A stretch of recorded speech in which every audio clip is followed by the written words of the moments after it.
Live from downtown Detroit, home of WDIV and Click on Detroit, Local 4 News at 11 starts now. Body cam video released tonight showing the moments police arrest a man covered in blood, accused of stabbing his mother and stepfather. The 71-year-old stepfather later died from his wounds after the attack inside their Madison Heights apartment. It happened last week at the Oakland Mall apartments off John R. between 13 and 14 Mile. Jason Colthorpe is live at the apartment tonight. Jason, in addition to attempted murder charges, he's also charged with resisting and assaulting officers.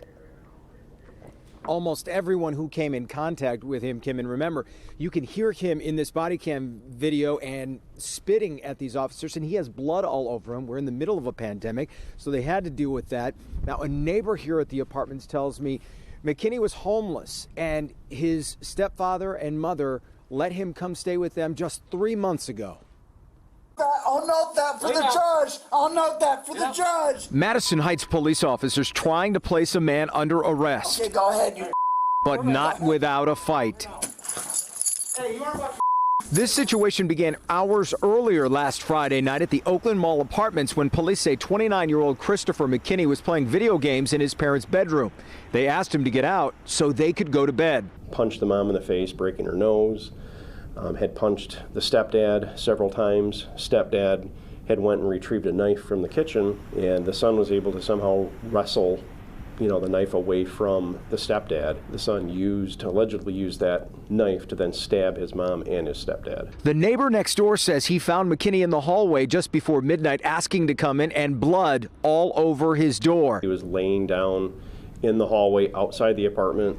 He had blood all over him. Inside the apartment, they found a gruesome scene. There was blood everywhere, all over the walls, the ceilings. McKinney's 66-year-old mother and 71-year-old stepfather, badly hurt, told police what happened, and then they tried to make the arrest. He's kicking, he's yelling, his face is covered in blood, and he's actually spitting in the officers' faces. And also assaulting a fire lieutenant trying to give him first aid, according to police. It's a lot for the officers to take on. And add the pandemic on top of that, and add the fact that you don't want somebody else's blood on you, just as they don't want your blood on them, and here it's everywhere.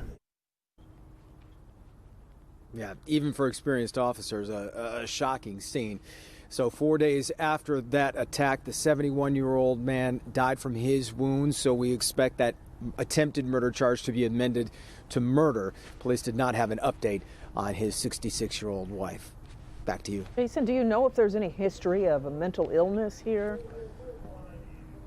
They suspect, but they don't know for sure yet, Kim. But there is a history of abuse with these same family members. McKinney had been charged. It was dismissed, but he had been charged with assault with intent to do great bodily harm involving these same relatives in years past. Yeah. Back to you. Okay. Jason, thanks. Now to breaking news just in regarding the vaccination efforts in Michigan. Crain's Detroit tonight reporting Michigan health officials have been told by the feds that Michigan will receive 24,000 fewer doses of Pfizer's coronavirus vaccine next week. The shipment was expected to include 84,000 doses, but the number is dropping to 60,000 doses. There's no clear explanation as to why. Other states are also reporting reduced quantities. A late-night session, the Michigan Senate has come up with a way for the legislature to maneuver around the governor's COVID orders, at least for a short window. Mara McDonald live with more on this tonight. Mara, there has certainly been no love lost between the governor and her Republican legislative partners. I think that's putting it nicely, Devin. And as we speak, the Senate is still in session. And the leadership of the legislature has made it clear that they think the governor has been heavy-handed with some of her COVID orders. The Michigan Constitution gives the legislature the ability to call a joint committee when it's out of session. And out of session will be after this Thursday. Please take a look at Senate Concurrent Resolution 36, which is being considered.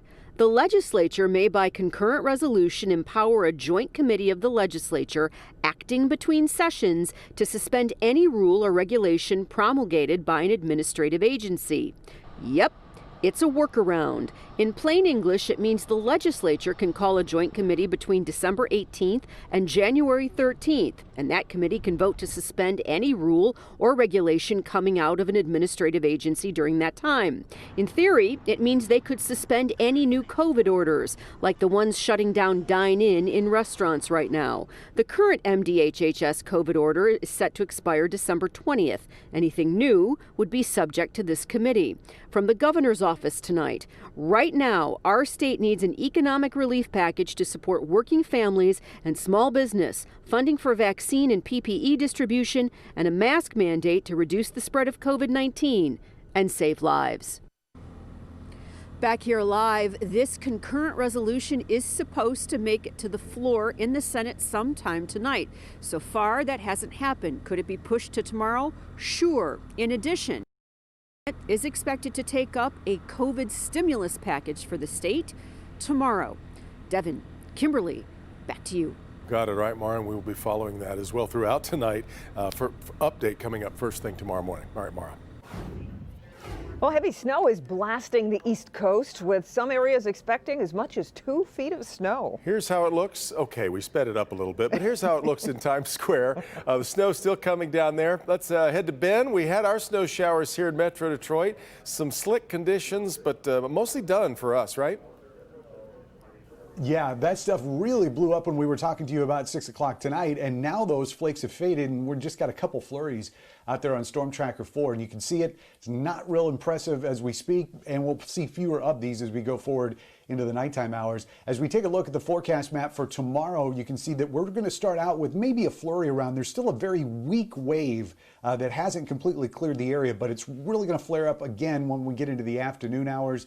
So about the same time, 4 to 6 p.m., we'll see another batch of snow showers. They'll probably be weaker, not really as intense as what we saw today, but those will start fading again as we get past sunset and into Thursday evening, giving us clear conditions, or at least dry conditions, to take us into the weekend. Temperatures getting slightly warmer tomorrow, 33. Some places won't get above freezing. We'll look at that in your 4-zone forecast coming up. But here's what we're tracking going forward. Rain and snow possible over the weekend, but some major changes for the holiday as we look ahead to Christmas.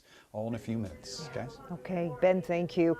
Breaking news just in from Shelby Township. Both directions of Shaner closed between 21 and 22 Mile for emergency repairs. Police say the road was damaged after a car slammed into a fire hydrant, spewing water over the road, which caused a sinkhole. Right now, police say they don't know when the road will reopen. Drivers are urged to avoid the area. Tomorrow is another big day in the fight against the coronavirus. An outside FDA advisory panel will meet and decide whether to authorize Moderna's vaccine, as it did last week with Pfizer's vaccine. If approved, 6 million doses could ship next week. Today, the Michigan Department of Health and Human Services expanded its vaccine guidelines to allow those 16 years of age and older to receive the vaccine. And Vice President Mike Pence will publicly receive the vaccine Friday, while President-elect Joe Biden is expected to get the shot as soon as next week. Meanwhile, here at home, 10 healthcare workers at Ascension Providence Hospital in Southfield received Pfizer's coronavirus vaccine. The hospital says they got about 2,000 doses this morning, but are taking their time with the vaccine rollout to make sure everything goes smoothly. Tomorrow, the hospital expects to administer the vaccine to about 300 to 400 employees. Meanwhile, the state today reporting 4,037 new cases of the virus in the past 24 hours. That's about 700 fewer than yesterday. The state also says 83 more people have passed away from the virus. A Canton father is now in custody after the shooting death of his young son. Police tell us the boy died from his injuries overnight. This was a shooting that happened Tuesday afternoon at a home on Old Michigan Avenue. Police say they were called there after a report that a gun had gone off inside the home and hit the boy. The Wayne County Prosecutor's Office is now investigating. A judge has ruled a Wisconsin man charged in the plot to kidnap Governor Whitmer should be extradited to Michigan, but will first be given a chance to appeal. Brian Higgins is accused of being part of that group that conducted surveillance of the governor's vacation home, according to the allegations. He's been fighting extradition since his arrest. He will remain in jail in Wisconsin until that appeal is decided.